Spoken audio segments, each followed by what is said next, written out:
Muy buenas tardes, hermanos. Dios los bendiga en donde ustedes se encuentren.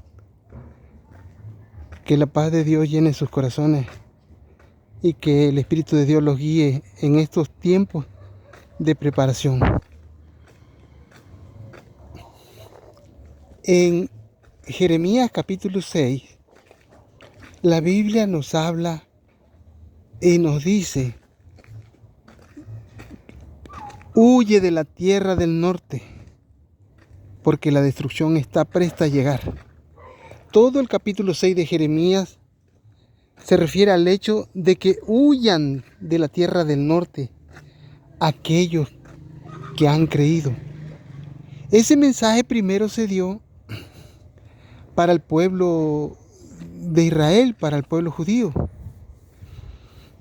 Y se estaba refiriendo en primer lugar, en primera instancia, a que los israelitas, los judíos, los hijos de Dios, huyeran de ese lugar porque iba a venir destrucción. Pero esa destrucción que venía sobre la tierra del norte no iba a ocurrir sin un aviso, sin un mensaje de misericordia, un mensaje que tenía que sacar al pueblo de Israel, a los judíos y a aquellos que creyeran de ahí. ¿Por qué? Porque venía destrucción. Ejércitos belicosos se preparaban para destruir y iban a destruir a todos aquellos que quedaran ahí. Y los judíos iban a ser parte de las víctimas si no salían. Los que huyeron fue porque creyeron, pero creyeron y obedecieron y actuaron. Eso mismo de lo que habla Jeremías capítulo 6 tendrá otro cumplimiento. Algunas personas dicen: no, es que los escritos antiguos del Antiguo Testamento no tienen un doble cumplimiento. Muchas personas me han dicho eso. Pues yo nada más los escucho. Pero yo sé, yo he investigado, yo sé bien que las escrituras del Antiguo Testamento en varias ocasiones no solo tienen nada más un doble cumplimiento, sino hasta un triple. Porque pues son 3 ángeles de los que habla la Biblia. En Apocalipsis capítulo 14, versículos 6 al 12, habla de 3 ángeles. Y ahí dice: vi volar por en medio del cielo a otro ángel. Dice ahí en Apocalipsis capítulo 14, versículo 6, otro ángel. Porque un ángel anterior, en el capítulo 10 de Apocalipsis, hay ahí la presencia de un ángel en el capítulo 10. Entonces, como en el capítulo 10 está hablando de un ángel, cuando en el capítulo 14 retoma a volver a hablar sobre los ángeles, dice ahí: vi volar por en medio del cielo a otro ángel. Porque el ángel de Apocalipsis capítulo 10 está haciendo la alusión a cuando el movimiento millerita pasaría a formar parte del movimiento, del gran movimiento ya adventista, pero ya con la verdad del sábado. Entonces, el ángel de Apocalipsis capítulo 10 se refiere a los inicios del gran movimiento adventista, donde el domingo era observado como el día de reposo. Pues todos los que esperaban a Cristo el 22 de octubre de 1844 guardaban el domingo como día de reposo. Dios los amaba. Estaban engañados respecto al día de reposo, pero como el Señor no nos salva por nuestra justicia, por las obras de la ley, pues ellos guardaban el domingo. El Señor no por eso los desechaba, sino porque habían creído en el mensaje que Dios les había enviado por medio de Guillermo Miller y los milleritas. Entonces, a pesar de que ellos guardaban un falso día de reposo, el Señor los amaba y estaba dispuesto a salvarlos, no porque ellos tuvieran total y plena certeza de la verdad, pues porque guardaban el domingo como día de reposo. Pero el Señor les había pasado por alto ese error, esa falta, porque la Biblia dice que el pecado es la transgresión de la ley. Eso significa que transgredir el primer mandamiento es pecado, transgredir el segundo, el tercero, el cuarto. Si transgredimos el cuarto mandamiento es pecado. Si transgredimos el quinto, el sexto, el séptimo, el octavo, el noveno y el décimo, es pecado. Transgredir los 10 mandamientos o uno solo de ellos es pecado. Por lo tanto, transgredir el cuarto mandamiento es pecado. Pues la Biblia dice que el pecado es la transgresión de la ley. Eso significa que la transgresión de cualquiera de los mandamientos de la ley de Dios, de los 10 mandamientos, pues es pecado. Y eso significa que transgredir el sábado es pecado. Pero el Señor les había perdonado los pecados a los creyentes por haber creído en Cristo. El pecado había sido puesto sobre nuestro garante, sobre el portador del pecado, Cristo. Y Cristo, Él, al ser el Hijo de Dios, con su muerte pagó el precio de la redención del hombre. Entonces, de los que han creído. Los que no han creído en Cristo, ellos con sus vidas expiarán sus pecados. Pero aquellos que creyeron, Cristo expió con su muerte el pecado de los creyentes. Y por eso estos viven, los creyentes son los que viven. En cambio, los pecadores, los que nunca creyeron, serán aniquilados. Y con su muerte ellos pagarán la deuda. Así como Satanás y sus ángeles, los ángeles caídos, pagarán con su muerte la transgresión a la ley de Dios, y todos los inicuos también pagarán de esa forma su transgresión a la ley de Dios. Pero aquellos que han creído, Cristo pagó por ellos, y estos tienen derecho al perdón, a la redención y por fin a la vida eterna. Estos son los que se llaman hijos de Dios, no solo por creación, sino también por redención. En cambio, aquellos, los que no creyeron, son hijos de Dios por creación, pero no por redención. Entonces, el 22 de octubre de 1844, las personas que esperaban a Cristo guardaban el domingo, o sea, el falso sábado. Pero el Señor les pasó por alto eso y los recibió. Y aquellos que vivieron el 22 de octubre de 1844 y creyeron que Cristo vendría, ellos por la fe alcanzaron perdón y en su momento redención y en la resurrección, porque la mayoría, pues las personas que vivieron en 1844 ya ahorita están en el sepulcro. Pero cuando Jesús les llame y diga: resucitad, benditos de mi Padre, venid, heredad el reino preparado para vosotros desde antes de la fundación del mundo, muchos de esos que estaban en 1844 se van a levantar para redención. Uno de ellos es el propio Guillermo Miller, porque el hermano Juárez escribió que el ángeles poderosos de fortaleza velan sobre el precioso polvo de este siervo de Dios. Dios lo mandó a descansar porque se había levantado contra el sábado, pero ese pecado, según los escritos de Manahuay, se le atribuye a aquellos que lo incitaron a él a levantarse contra el sábado. Pero él siempre fue un hombre fiel a Dios y terminó levantándose contra el sábado porque a los que lo habían seguido lo indujeron a eso, pero él no tenía esa intención. Entonces, nosotros ahorita vemos que la destrucción que venía del norte, que se iba a suceder así en la tierra del norte, se llevó a cabo. Y los que creyeron escapar. Bueno, otro tanto parecido sucedió cuando iba a ser destruida Jerusalén. Jesucristo les había dicho: cuando veáis Jerusalén rodeada de ejércitos, nadie descienda a tomar nada de su casa. Y el Señor Jesús ahí en Mateo 24 y también en Marcos 13, el Señor, el Señor nos dice, porque no solo les decía a ellos, también a nosotros, qué es lo que uno debería de hacer para librar su vida. Los que creyeron en Jesús, cuando los ejércitos romanos rodearon por primera vez Jerusalén, que eso fue en el año 66 después de Cristo, cuando un general romano vino y sitió Jerusalén. Entonces, por algo que no se alcanza a explicar, ese general romano que llegó en el año 66 a.C., de pronto abandonó el asedio y los judíos pensaron que eso era una victoria, y hasta algunos llegaron a pensar que Dios les estaba dando esa victoria. Ellos salieron y mataron a algunos romanos, y eso los fortaleció en su pensar, en su creer. de que Dios estaba con ellos, pero ellos habían crucificado a Cristo. O sea, ellos, buenas, hola, ellos no eran ya los representantes de Dios. Pero ellos afirmaban que eran el pueblo de Dios y que ellos eran por medio de quien Dios se iba a revelar. Ya la Escritura decía, el que ayer era mi pueblo. Pero ellos estaban firmes en eso. No, nosotros somos los representantes de Dios en la tierra. Entonces, esa era la señal para que los judíos huyeran de Jerusalén.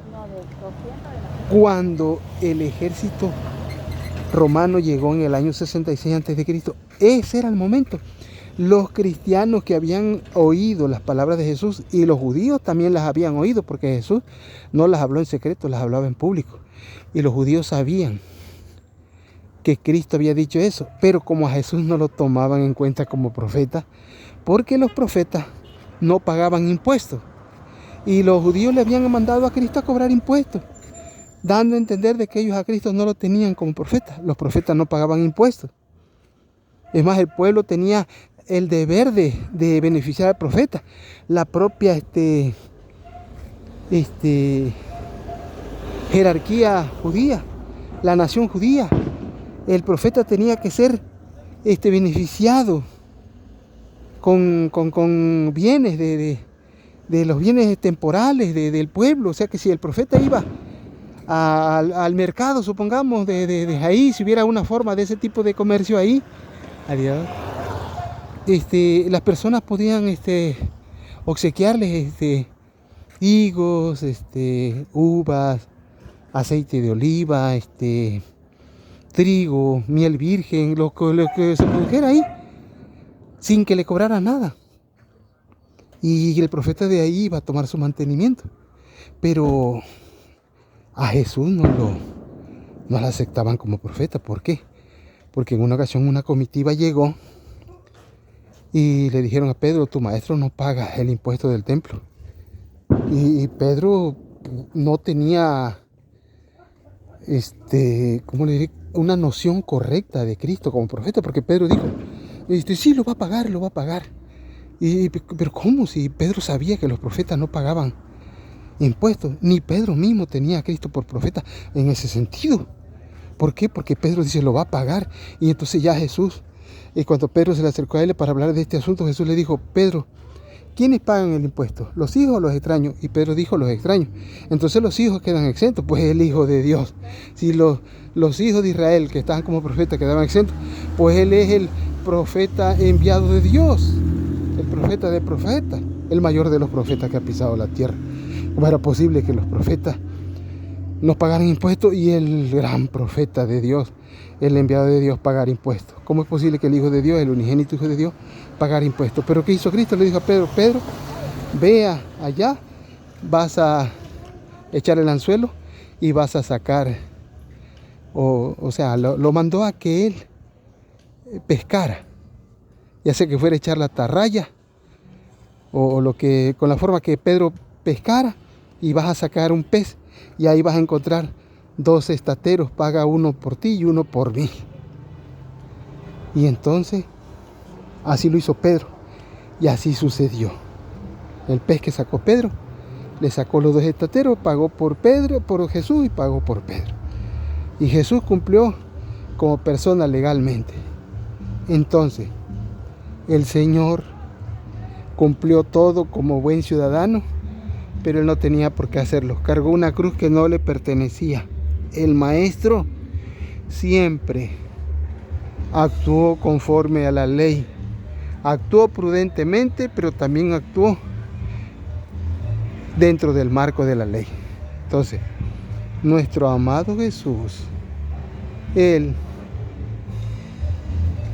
cuando les dijo a los que creyeron en él, cuando vea Jerusalén rodeada de ejércitos, que nadie baje, si está en el terrado, nadie baja a tomar nada. Nadie se detenga, escapen por su vida. Y cuando eso sucedió, cuando ese general romano sitió Jerusalén en el año 66 a.C., estos huyeron, se refugiaron Según la hermana Joay, ella dice que se refugiaron en Pela, en Perea, en algún lugar así, y ninguno de los cristianos murió. Pero los judíos, como no habían creído, los judíos, esos judíos, pues sí pagaron, sí pagaron. Amigos, si se hace para atrás allá en el, si se hace para atrás allá en el portón, No, pues. lo que pasa es que pues yo estoy saliendo, él está viendo. Debe echarse para atrás tantito. Y no se va a poder. Viejo, si te vas a echar para atrás te hago señas porque no se quiere. Voy a ayudar aquí a sacar esta camioneta porque si no va a haber un problema. Para atrás, para atrás, para atrás. Viene, viene, viene, viene. Venga, venga. Voy a ayudar aquí, hermanos, porque si no, no va a poder salir. Aquí está la capilla de San Martín de Porres. Un poquito para atrás, hermano. Ah, para atrás, un poquito, un poquito. Aquí va a salir esta camioneta y tenemos que ayudar porque... Viene, viene, viene, viene.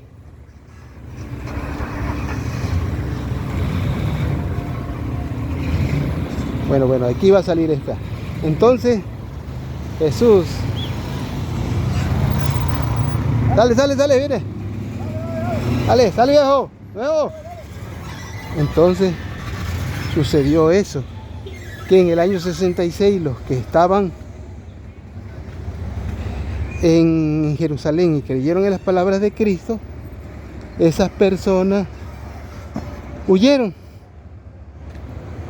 Y los judíos que no creyeron se quedaron en Jerusalén.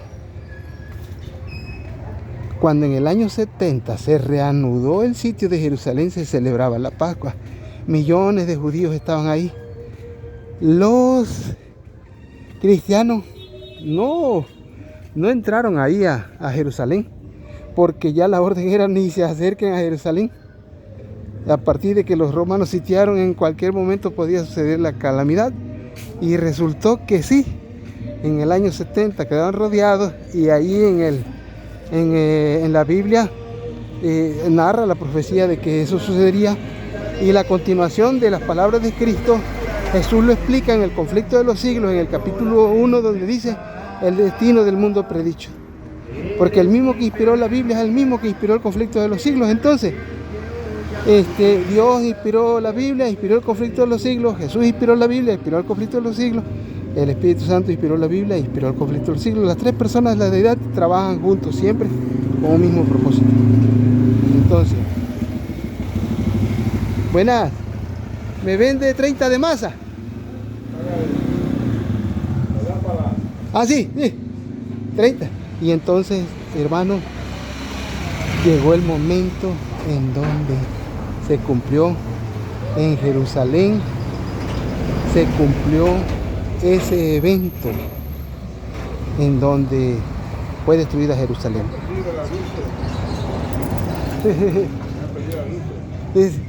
Entonces, hermanos, llegó el momento cuando Jerusalén fue destruida totalmente, y el templo. Esa profecía tendrá un triple cumplimiento cuando en los Estados Unidos, la Tierra del Norte, se imponga la ley dominical. Los observadores del sábado pasarán gran persecución y muchos serán decapitados a semejanza de Juan el Bautista. Muchos se burlan de mí y se ríen de mí porque les digo, huyan de la Tierra del Norte, huyan de los Estados Unidos. Y muchos me tiran al loco como tiraron al loco a Noé. Pero los que han escudriñado, los que han leído, los que saben y conocen la historia, saben que yo no estoy loco, sino que saben que hablo con verdad. Saben que no soy alguien que está improvisando, no soy un improvisado. Conozco la historia, la he estudiado. El Señor me ha explicado en mi mente, en mi cerebro, lo que no entendía. Y lo que yo hablo, no hablo por mí mismo. Huyan de la Tierra del Norte, escapen de los Estados Unidos, ahorita que hay tiempo. Cuando la ley dominical entre, al principio va a entrar como una ley en favor de la familia y del medio ambiente. Ese será el momento para huir de los Estados Unidos. Si pueden salir ahorita, no hay problema, no pasa nada que el Señor se vaya a desagradar. No, no, no. Pero cuando la ley dominical entre como pena de muerte, ahí sí nadie va a poder salir y van a salir, pero directo al panteón. Muchos van a ser decapitados, muchos van a ser arrojados a la cárcel, expropiados sus bienes, unas cosas que no alcanzan a percibir. Entonces, ahorita es el momento. ¿Hacia dónde van a ir cuando la ley dominical se imponga así? Con pena de muerte. Estos son los molinos que hay acá en mi pueblo. Se muele la masa y ya luego con esa masa hacemos tortillas. Miren estos plátanos, riquísimos plátanos manzanos. Saben delicioso estos plátanos. Entonces, esto que está aquí es maíz tostado y molido. Y esto se hace con esto se hace un atole de maíz. Este maíz se dora, se tuesta y ya luego se hace un atole. Entonces, hermanos, las cosas están por cumplirse. Es el momento. Huir de los Estados Unidos antes de que la ley dominical entre sobre pena de muerte. Cuando la ley dominical entre como Día de la Familia y Día del Medio Ambiente, esa será la señal. Cuando la ley dominical entre sobre pena de muerte, ya será muy difícil huir de ahí. Que la paz de Dios sea con ustedes. Hasta pronto.